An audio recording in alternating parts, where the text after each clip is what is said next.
মেয়েদের জীবনটা অনেক দুঃখের। মেয়েদের নিয়ে না কোনো স্বপ্ন রচনা করা যায় না, অন্তত মেয়ে সন্তানকে নিয়ে না।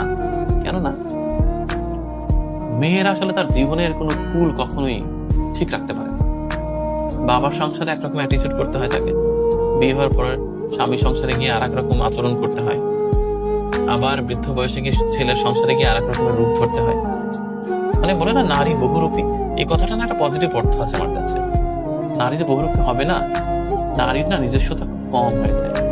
সমাজটা এরকম যে নারীকে বারবার মানে স্রোতের মধ্যে ঠেলে দেওয়া হয়।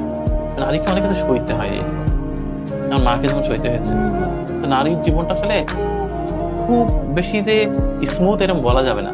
প্রতিটা নারীর জীবনেই খুব যন্ত্রণা, মানে এক একটা স্টেজে এক এক রকমের যন্ত্রণা। এই যন্ত্রণার কোনো সীমারেখা নেই। আমার তো মনে হয় প্রত্যেকটি নারী আসলে যন্ত্রণার মানে একেবারে বিশাল বড় একটা গোডাউন তৈরি করে রেখেছে হৃদয়ের ভিতরে। খুলে দিলে পৃথিবী প্লাব